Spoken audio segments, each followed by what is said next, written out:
The silence that screams, the sound of the steel door closing was unlike anything else in the world. It wasn't a slam, it was a slow, final click, followed by a silence so thick it felt alive. Inside cell B3-107, Todd Ashker sat on the edge of his concrete bunk, staring at the tiny hole that passed for a window. It wasn't even end long-term solitary confinement. No human should live like this. Television cameras finally turned toward Pelican Bay, a place that had been invisible for decades. The Department of Corrections denied the allegations. They said the SHU was necessary for safety and that conditions were humane. But leaked letters from inmates told another story, of men losing their minds in silence, of bloodstains scrubbed clean before inspections, of suicides recorded as medical incidents.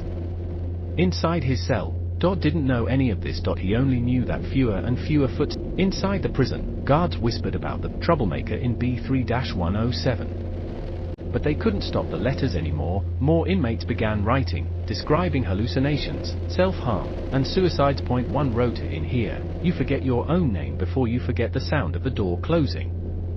By August, the story had reached the United Nations Human Rights Council. An investigator called the conditions at Pelican Bay a violation of basic human dignity. For the first time, the state of California was being watched by the world. Inside the protest, Todd's body was weak, but his spirit was awake again. Through the pipes, he could hear faint tapping, messages from other prisoners. 3 taps. Pause. 1 tap. He smiled. It meant, still here. The guards grew tense. Every day, they walked the tier with heavier boots, barking louder orders, as if noise could drown out the quiet rebellion growing between the walls. On the 15th day after his force feeding, Todd heard a new sound. It was, "Brother, I'm still breathing. They moved me south. Don't let them win. This isn't about one man, it's about all of us who've been forgotten. They can bury bodies, but not voices. Keep talking. Keep tapping. We are still alive." Todd pressed the letter against his chest. For the first time in years, he cried, not because of sadness, but because of the small, impossible thing he felt again, hope. That night, he tapped on the pipe, repeating Hugo's message across the block. The answer came back from dozens of cells still alive. The lawsuit. By late 2013, civil rights attorneys filed a class action lawsuit, Ashker v.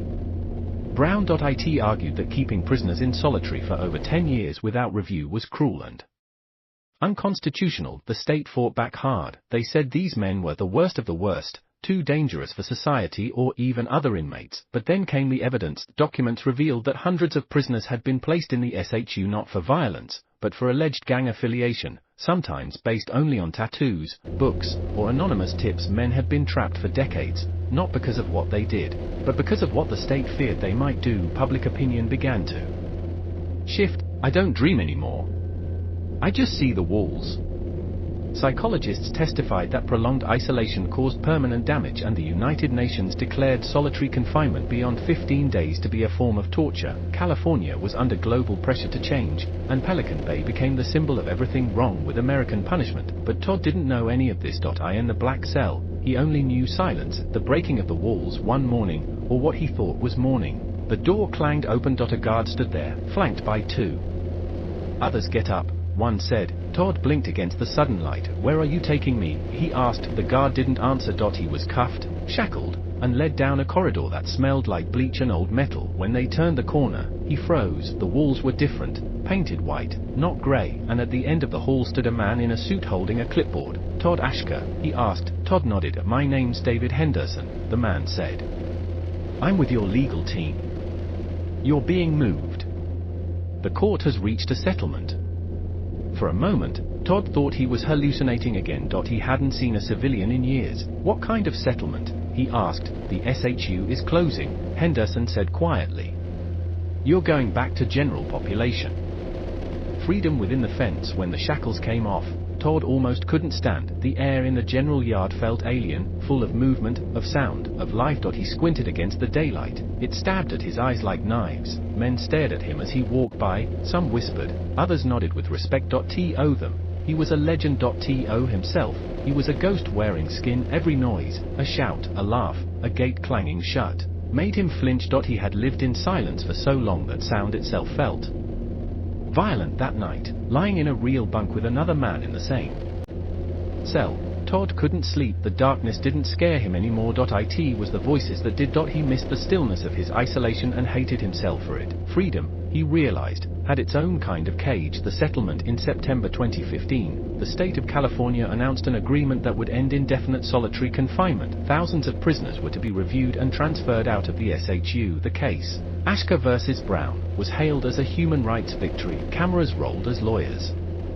declared it a triumph for justice, but in private, Todd asked his attorney one question: does it matter if the damage is already done? The lawyer didn't answer. Some things couldn't be fixed by law. Still, Todd became a symbol, the man who'd spent more than 20 years in solitary and lived to tell about it. Reporters requested interviews, activists invited him to speak, but every time he stood in front of a crowd, he could feel the walls closing in and the spotlight was too bright, the noise too loud. He had won his freedom, but he couldn't escape what solitary had made of him.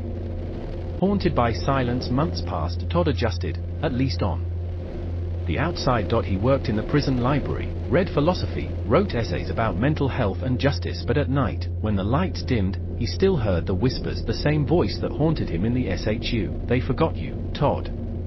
Sometimes, he'd wake up and find himself standing by the wall, pressing his ear against it, waiting for a tap that never came. He missed the sound. He missed Hugo. Then one morning, a letter arrived. No return address, just one line inside: we're free now.